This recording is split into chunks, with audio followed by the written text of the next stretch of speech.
V nasledujúcej videoukážke si ukážeme, ako nastaviť základné nastavenia počítačov v počítačových sieťach. Ako prvé si nastavíme počítač číslo 1 v sieti 100.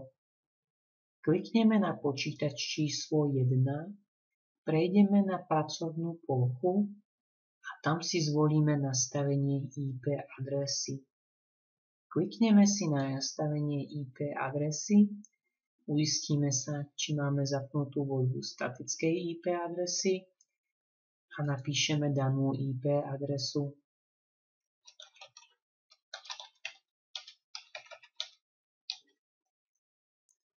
Aby ostatné zariadenia na sieti vedeli rozpoznať, ktorá časť IP adresy prinalieha sieti a ktorá koncovému zariadeniu, musíme mu určiť subnetovú masku. Subnetovú masku určíme tak, že klikneme na riadok subnetovej masky. Môžeme vidieť, že IP adresa bude vykrytá až po túto časť. Každá z týchto oddelených menších častí sa skladá z 8 bitov. Tieto bity môžu naberať hodnotu od 1 alebo 0. Z binárnej reprezentácie potom tieto čísla môžeme premeniť do decimálnej a následne napísať ich decimálne. To znamená, že z binárnej sústavy môžeme tieto bity premieňať na decimálne čísla, ako môžeme vidieť tu. Toto robíme kvôli tomu, že decimálne čísla sú nám lepšie čitateľné. IP adresa je teda vykrytá potiaľto a už nám jedine zostáva nastaviť vstupnú bránu. Vstupná brána je IP adresa rozhrania na routeri, ktorá prinalieha tejto sieti. To znamená, že sieťovú časť bude mať rovnakú a bude mať hosťovskú časť 1. Hosťovská časť prinalieha koncovým zariadeniam, sieťová časť sa nemení a určuje, o akú sieť ide. 255 v decimálnej reprezentácii sa rovná 8 jednotkám v binárnej reprezentácii, čo znamená, že cez túto časť IP adresy budú systémy brať v úvahu. To znamená, že s ním budú pracovať. Nastavíme si IP adresu na ďalšom počítači, tentokrát na sieti 99. Klikneme na počítač, prejdeme na pracovnú plochu.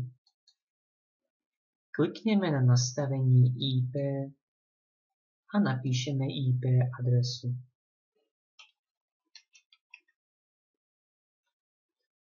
Majme sa ale na pozore, keďže toto už je iná lokálna sieť, to znamená, že jej sieťová časť IP adresy musí byť odlišná ako tá zo siete 100.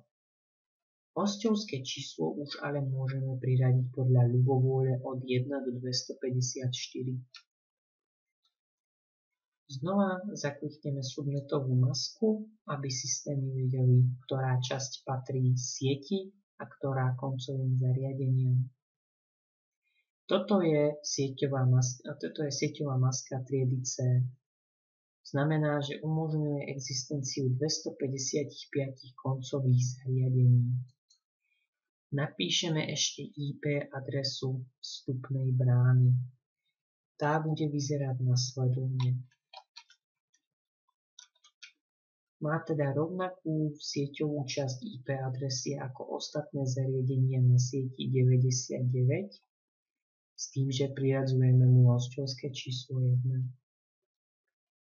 A takto konfigurujeme zariadenie na našej lokálnej sieti. Prepneme sa do režimu simulácie a overíme si naše nastavenia. Klikneme na simuláciu v pravom dolnom rohu a prepošleme skúšobný paket. Prepošleme ho z počítača, ktorému sme nastavili IP adresu, do druhého počítača na inej lokálnej sieti. A uvidíme teda, ako bude náš paket putovať. Vidíme teda,